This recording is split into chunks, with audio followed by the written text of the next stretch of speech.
अपने लक्ष्य के लिए जोशीले और जुनूनी बनिए। विश्वास रखिए, परिश्रम का फल सफलता ही है। राजीव गांधी, जिनके कार्यकाल में देश ने कंप्यूटर क्रांति देखी, जिन्हें डिजिटल इंडिया का जनक कहा जाता है, जो देश के सबसे युवा प्रधानमंत्री बने, उन्होंने साल 1981 में राजनीति में कदम रखा। हालांकि बताया जाता है कि राजनीति में आने का उनका मन नहीं था। वे तो बतौर पायलट आसमान की ऊंचाइयों को नापना चाहते थे। हालांकि ये बात अलग है कि उन्होंने राजनीति में कदम रखने के बाद भी आसमान की बुलंदियों को छुआ। नमस्कार, मैं हूं कोमल और हाजिर हूं आजादी के अमृत महोत्सव पर इनसाइडर लाइव की स्पेशल सीरीज 75 साल की 75 कहानियों के साथ।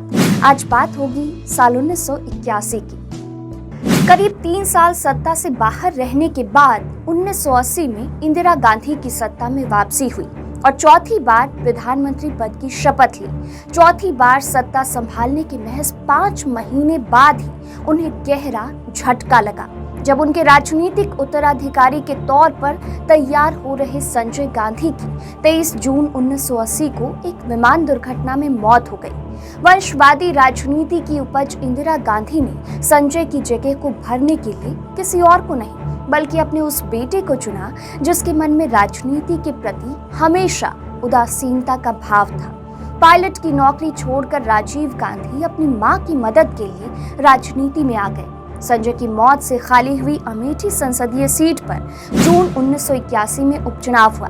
इस उपचुनाव में राजीव गांधी कांग्रेस के उम्मीदवार बने और लोक दल के शरद यादव को हराकर लोकसभा में पहुंच गए। इस चुनाव में संयुक्त विपक्ष के उम्मीदवार शरद यादव थे। तत्कालीन प्रधानमंत्री इंदिरा गांधी के लिए ये चुनाव 2 कारणों से महत्वपूर्ण था।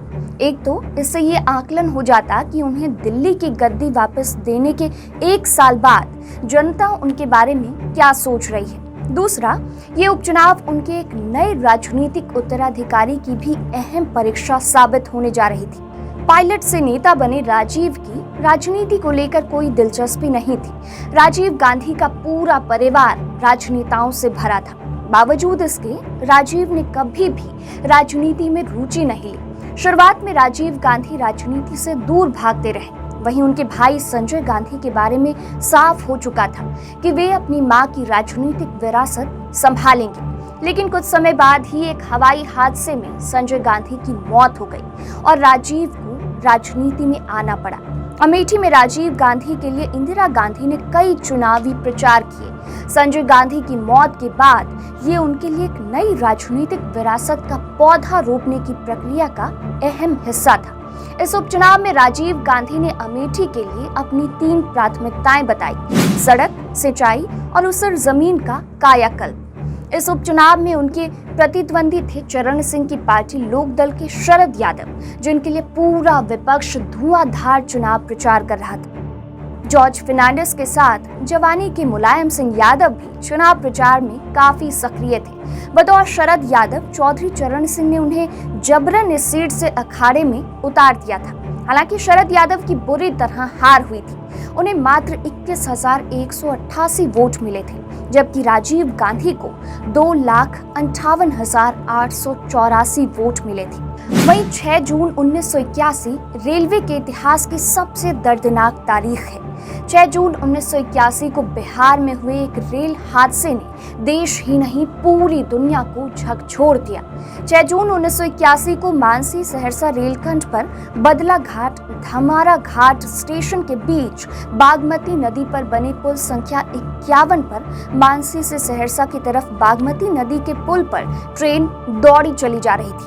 मानसून चल रहा था, जबरदस्त बारिश हुई थी, पटरियों पर फिसलन थी। बागमती नदी भी लबालब भरी हुई थी। 9 डिब्बे की ट्रेन में हजारों लोग सफर कर रहे थे। अचानक ड्राइवर ने ब्रेक मारा। 9 में 7 डिब्बे ट्रेन से अलग हुए और पुल तोड़ते हुए नदी में समा गए। लोग मदद के लिए गुहार लगा रहे थे, पर मदद के लिए घंटों तक कोई नहीं आया। जब लोग बचाने आए तब तक सैकड़ों लोग काल के गाल में समा चुके थे। सरकारी कागजों में इस हादसे में मरने वालों की संख्या 300 बताई गई, लेकिन स्थानीय लोग और दूसरी एजेंसियां इसकी संख्या 800 से 1000 बताती हैं। हादसे की वजहों को लेकर भी अलग अलग थ्योरी चलती है। कहते हैं ड्राइवर ने ब्रेक इसलिए लगाया था कि सामने भैंस आ गई थी। एक भैंस की जान बचाने में सैकड़ों लोगों की जान चली गई। वहीं कुछ एक लोगों का कहना है कि तेज बारिश और आंधी थी, जिसके कारण लोगों ने ट्रेन की सभी खिड़कियों को बंद कर दिया था। बारिश की वजह से दुर्घटना हुई। कारण जो भी हो, आज भी इस दुर्घटना को याद कर लोग सिहर उठते हैं। सुनकर लगता है कि ये फिल्मी कहानी है, पर ये सच है। ये था भारत का सबसे बड़ा और दुनिया का दूसरा सबसे बड़ा ट्रेन एक्सीडेंट। वो दिन भारतीय रेल के इतिहास में भी हमेशा हमेशा के लिए दर्ज हो गया। भारतीय रेल के स्वर्णिम इतिहास में 6 जून 1981 एक काले अध्याय के रूप में दर्ज है। वहीं 1981 देश के विकास और उद्योगों को बढ़ावा देने वाला वर्ष भी रहा। इस वर्ष जहां दिग्गज आईटी कंपनी इंफोसिस की स्थापना की गई, वहीं दूसरी ओर नेशनल एल्यूमिनियम कंपनी लिमिटेड को स्थापित किया गया। आज दोनों ही कंपनियां अपने अपने क्षेत्र में चोटी पर हैं। इस वर्ष कमल हासन और ऋति अग्निहोत्री की डेब्यू फिल्म एक दूजे के लिए भी रिलीज हुई। इस फिल्म से दोनों एक्टर रातों रात स्टार बन गए।